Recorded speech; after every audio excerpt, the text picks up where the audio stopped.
Good morning, class 7. So, as you already know, we started the class by watching an interesting video on fundamental rights and with a little bit of discussion on the government, the need for an opposition party. We were discussing what is the need for an opposition party and why do we pay tax to the government, which was an important question.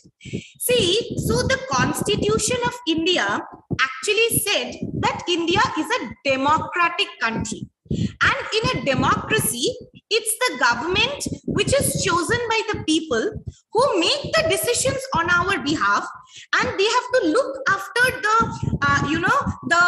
common public property. They have their own job, maintain peace, maintain good relations with other countries. So they do this on behalf of the common people.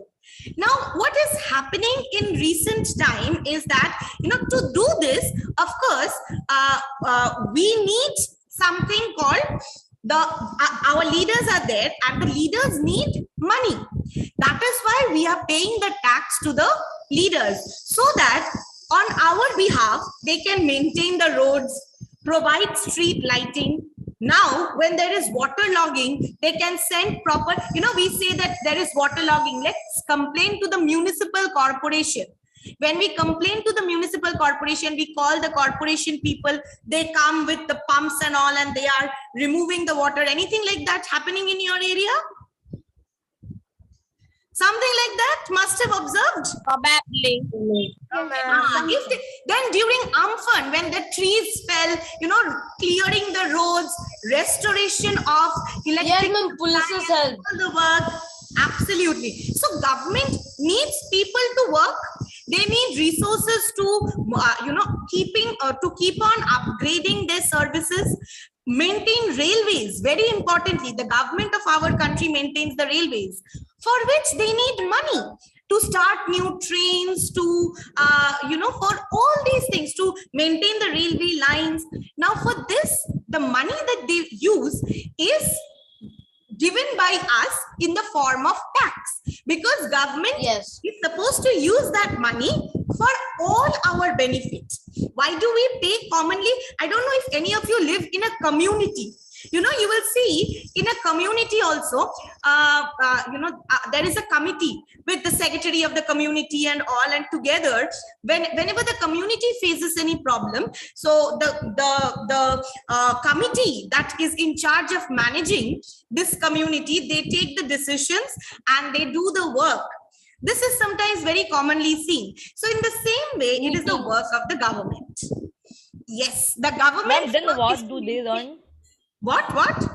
Then how do they earn? How do they continue the living? Who is this? The government? Government, yes. The government, there is an allotment from the government fund which is given to the ministers. The ministers have a salary. Even the president of India has a salary. Yes. Don't think that, there is nothing.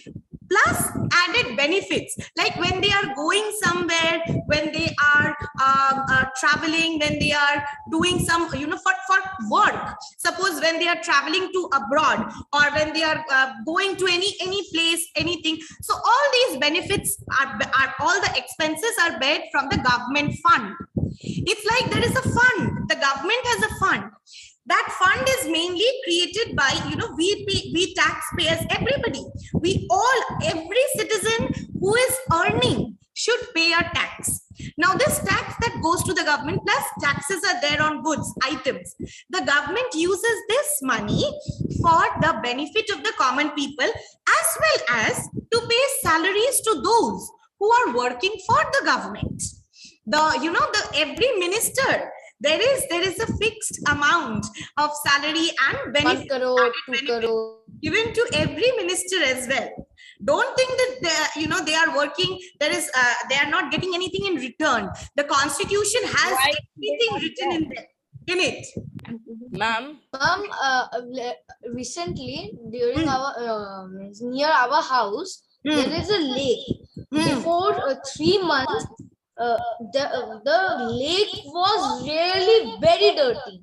Okay. After the election happened, the government used the tax money and renew the lake. Now the lake is so beautiful and it's so clean. Absolutely. like See, this this is way the only real, they this use is the the real tax. reason. Very true.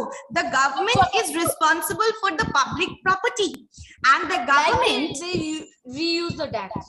right, the government is using the tax for the benefit of the public. We pay the government, and the government is supposed to use that money for our benefit. Like there is another example. Sometimes we say state bus. Have you heard state bus traveled in a state bus? So what is the state bus? The government is, STBC. providing transport service. The government is providing, electricity on the roads. So many things, and they are managing them. If there is any problem with the road, me and you, we will not go to repair it. We tell the government, they are our representatives, they solve our problems. Now, this is where, as citizens of India, we say India is a democratic country. And where does the citizen have the power? What is, this is the thing, that if the money is not used properly and the government is not doing the work that it is supposed to do, then we have the power to Then vote. that is a waste of money. And yes, if they are wasting, if there is no work being done, then we have the power to vote and remove the government and elect new people as our leaders. This is the main power that lies with the citizens of India.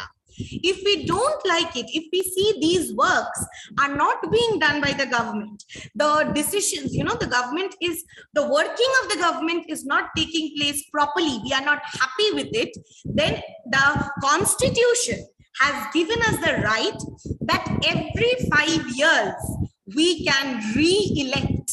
We can again do elections and change our leaders. Okay, ma'am. Yes. Yes, ma'am, I was asking that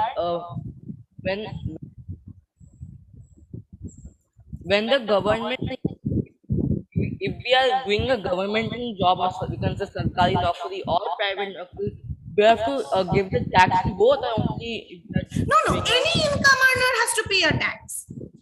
Any income earner, whether you are working in a government sector or a private sector, does not matter. Whatever is your total income, on your total income, you give a monthly tax as income tax. And then there are different forms of taxes. Like there is land tax, then there is like big offices. When they set up, suppose they take a public property and they build a building there and start some kind of business. So from their profit, they have to pay tax to the government. Even business owners, normal, like working people who are working under someone, income tax, property tax, all these things are paid. And then there is another form that we pay taxes on goods, on items. Like, I don't know, if you order food, you will see at the bottom it's written as GST this much. You buy a new dress, GST is this much. So that is another way we are paying the government. So there are two ways. 6.6. Absolutely. There are two ways of paying the government. One is called direct tax. One is called indirect tax. So these are like examples of indirect taxes that we pay the government. Like when we eat in a restaurant, fine dining restaurant, we pay tax. Then when we eat in or when we are buying something, a mobile phone, or be it a TV or a dress, whatever it is, you are paying some amount as a tax. In everything we have to give tax. Yes, now they have, earlier it was, that is why I see GST, the full form. Do you know what is the full form of GST? Goods and service tax. Very good. Very, very good. Goods and service tax. Goods and service tax. Yes. We pay the goods and service tax for the services we receive, and the goods we buy, we pay this tax. Now coming to the people. So this was all about the government and people, of course, the relation that we discussed. Now see, we as citizens of India also must enjoy certain basic rights. Without these rights, of course, living in a country would have been difficult, and especially India couldn't be called a democratic country if the people do not have any power or they do not enjoy certain freedoms. So if I ask you, what are fundamental rights? Fundamental, the word fundamental means basic, certain basic rights that are given to the people. So certain rights which are considered essential. Essential means they are very important. They are basic for a person's well-being. It ensures that the citizens are happy. They are, happy means they are mentally also happy. Okay, just like suppose you say, now after independence in India, now every child, every citizen is free to follow any occupation they want without being discriminated. That okay, earlier what was it, that oh, you belong to this caste, that means you have to become this. Oh, your father is doing this job, that means you also have to do this job. Earlier, people were not allowed to choose what they wanted to become. They were not allowed to follow their own profession, that they couldn't choose the profession they were good at or they wanted to do. Okay, so now we have right to freedom. So what is this right to freedom telling us? Right to freedom is telling us, like, one right is we can freely choose our occupation. I want to be a teacher, I can be a teacher.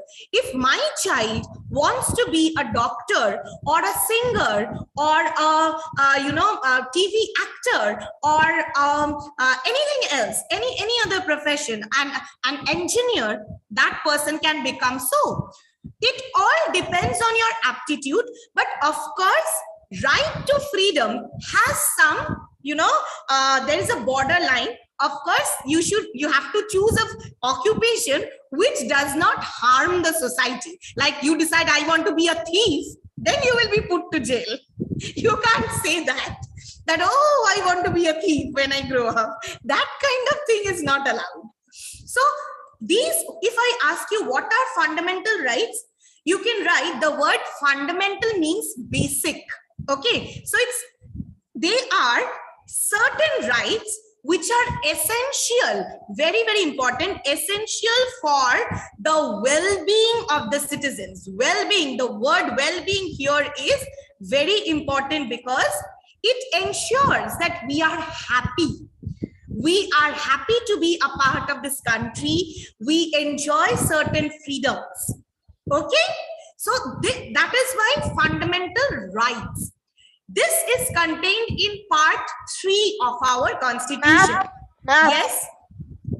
Ma'am, can you tell again what is fundamental rights, ma'am? I'm sharing screen. Can't you see? Yes, ma'am. Okay. So fundamental rights, you can write the word fundamental means basic.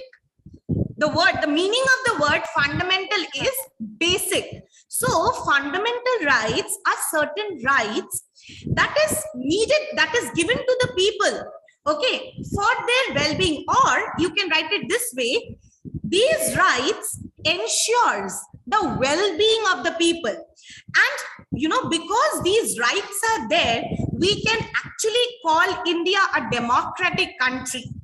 The true meaning of democracy, for the people, by the people, this comes out because the people also enjoy certain rights. It's not that they are bound in every way. They are forced to follow someone's decisions, like in a dictatorial government. Where there is a dictator, people are not getting any basic rights. The government decides what the people will do and how they are to work and what has to happen. Every decision is taken by the people, the leaders, and the people have to follow it. like in a dictatorial type of government. When, like you all know about Adolf Hitler, when he was there, no opposition party was there, there was no choice given to people. So people had to follow what he wanted. He wanted them to do. That is why the form and opposite of democracy is dictatorial type of government. Complete opposite. And now China is not. China is not. China is socialist. Yes, China government also takes decisions on behalf of the people. They basically try to maintain the same balance in society. Their form of government is a little different. Cannot be a democracy. No, they have chosen not to be a democracy. But most of the leading countries are now choosing to be a democratic country, because a democracy is in a way a good thing.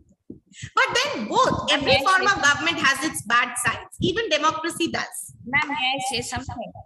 Okay, wait, I'll just come back to you. See, next, suppose it's a 3 marks answer. I tell you what are fundamental rights. So, number 1 point, these are rights.